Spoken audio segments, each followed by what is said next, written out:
ഇന്ന് നമുക്കൊരു കടലപ്പായസം ഉണ്ടാക്കാവേ. ഇത് എനിക്ക് ഒത്തിരി ഇഷ്ടമുള്ളൊരു പായസമാണ് കടലപ്പായസം.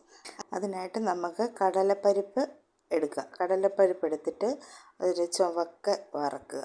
ഒത്തിരി മൂത്ത് പോകരുത്, ഒരു ചുവന്ന് വരുന്ന സമയം വരെ വറുത്തെടുക്കുക. ഇതുപോലെ വറുത്തെടുത്തിട്ട് നമുക്കത് കഴുകിയിട്ട് നമുക്ക് കുക്കറിനകത്തിട്ട് വേണം വേവിക്കാനായിട്ട്. കുക്കറിനകത്ത് വെച്ച് വേവിക്കണം. ഇത് കുക്കറിനകത്ത് വെച്ച് വേവിച്ച ശേഷം ഒരു ഉരുളിയോ അല്ലെങ്കിൽ നമ്മൾ ഏതിനകത്താണോ ഉപയോഗിക്കുന്നത് അതിനകത്തോട്ട്, ഞാനിപ്പോൾ ചീനച്ചട്ടിയാണ് ഉപയോഗിച്ചിരിക്കുന്നത്, അതിനകത്തോട്ട് നെയ്യ് ഒഴിച്ച ശേഷം ആദ്യമേ തേങ്ങാക്കൊത്തിടുക. തേങ്ങാക്കൊത്തിട്ടിട്ട് ഒരുമാതിരി മൂത്ത് കഴിയുമ്പോഴത്തേക്ക് കശുവണ്ടി ഇട്ട് കൊടുക്കുക. ആ കശുവണ്ടി ഒരുമാതിരി മൂത്തതിന് ശേഷം നമുക്ക് അതിനകത്ത് കിസ്മിസ്, അതായത് ഉണക്കമുന്തിരിയും കൂടെ ഇട്ടിട്ട് ഉണക്കമുന്തിരി ഇടുമ്പോഴത്തേക്ക് എളുപ്പം അത് റോസ്റ്റായി വരുന്നുണ്ട്. നമുക്ക് ഈ റോസ്റ്റായത് നമ്മൾ വേറൊരു പാത്രത്തിലേക്ക് കോരി വെക്കുക. കോരി വെച്ചിട്ട് നമ്മൾ ആ ചീനച്ചട്ടിയിലോട്ട് തന്നെ, നമ്മൾ റോസ്റ്റ് ചെയ്ത ആ ചീനച്ചട്ടിയിലോട്ട് തന്നെ നമുക്ക് ശർക്കരപ്പാനി ഒഴിച്ചു കൊടുക്കുക. അതൊരുമാതിരി പറ്റി വരുമ്പോഴത്തേക്ക് അതിനകത്തിട്ട് നമ്മൾ വേവിച്ച് വെച്ച പരിപ്പെടുത്ത് ഇട്ട് കൊടുക്കുക.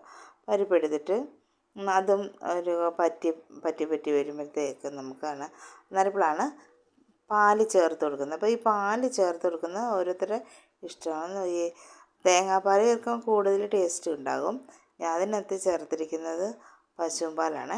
അപ്പോൾ ഈ പരിപ്പ് ചേർക്കുന്ന സമയത്ത് വേണമെങ്കിൽ നമുക്ക് ചവ്വരി വേവിച്ചതും കൂടെ ഇതിനകത്ത് ചേർത്ത് കൊടുക്കാം. ഞാൻ ഇതിനകത്ത് ചേർത്തിട്ടില്ല, ഇല്ലെങ്കിലും കുഴപ്പമൊന്നുമില്ല.